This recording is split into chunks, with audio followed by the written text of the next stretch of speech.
안녕하십니까. 법무법인 정의의 김민권 변호사입니다. 오늘은 가로주택 정비사업과 관련된 언론 보도를 소개시켜드리고 이와 관련된 법률적인 쟁점을 말씀드리겠습니다. 소규모 재개발, 가로주택 정비사업 등이 활성화되고 있고요. 그래서 우리 법인에도 많은 분들이 문의를 주고 계십니다. 사업 진행을 반대하시거나 아니면 조합 설립 후에라도 재척이 되고 싶다. 그리고 또 여러 가지를 많이 문의를 주시는데요. 그래서 오늘은 이 관련된 기사를 하나 소개시켜 드리겠습니다. 저희가 말씀드릴 기사는 이제 부산의 한 가로주택 정비 사업과 관련된 문제입니다. 이 정비 사업이 이제 진행을 하고 있는데 처음 진행 단계에서 사람들을 참여해라 이렇게 얘기를 하고 있습니다. 그런데 이제 참여를 망설이는 분들에게 지금 참여 안 하면 공시지가만 받고 나가야 된다라고 하면서 좀 강력하게 얘기를 하고 있는 것 같습니다. 그럼 이런 상황에서 우리가 어떻게 대처를 해야 되느냐를 말씀드리겠습니다. 첫 번째, 조합 설립에 동의하지 않으면 나중에 공시지가만 받아야 되느냐? 아닙니다.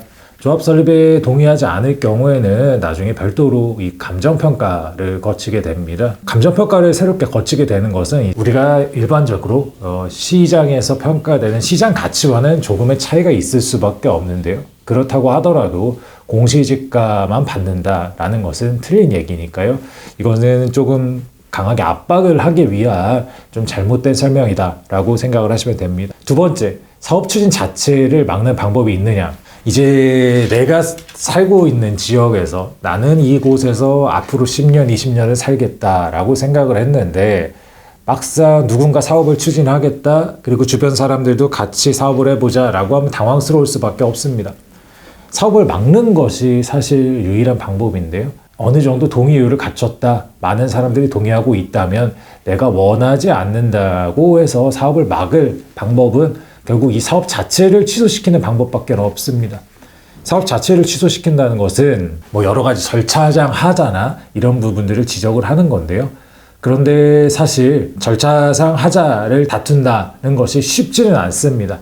그러므로 이런 방법들은 주변의 전문가들과 함께 상의를 해보시는 것이 좋을 것 같습니다. 세 번째, 사업이 추진되게 되었다. 적절한 보상을 받는 방법은 무엇이냐? 이제 사업이 추진되었고 보상을 하게 될 텐데요. 이 경우에 이제 조합에 단순히 맡기고 적당히 보상을 해주겠거니 알아서 보상을 해주겠거니 라고 생각을 하실 수도 있습니다. 그런데 정비사업과 관련되는 법령들이 굉장히 복잡해서 전문적으로 사건을 다루는 변호사나 전문가가 아니라면 여러 가지 보상 규정이라든지 아니면 보상 평가를 할 때 의견을 제출해서 충분하고 합리적인 보상을 받는 방법들을 놓치게 되는 경우가 있습니다.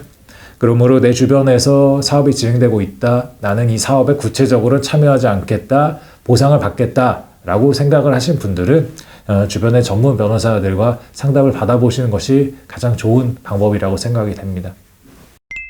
가로주택 정비 사업에 관해서 조금 말씀을 드렸는데요. 여러분들이 주변에 내가 살고 있는 구역에서 갑자기 정비 사업 된다고 하면 당황스러울 수밖에 없습니다. 이런 때 참여하겠다, 참여 안 하겠다, 어떻게 하는 것이 좋다라고 많은 분들이 이제 이야기들을 할 텐데요. 내가 주변에서 생각을 하는 것들도 중요하지만 또 이러한 사건들을 많이 다뤄본 전문가들의 생각은 어떤지 한번 들어보시는 것도 나쁘지 않으니까요. 주변에 한번 상담 받아보시고 저희 법인에도 연락 주시면 저희가 친절하게 안내해 드리도록 하겠습니다. 감사합니다.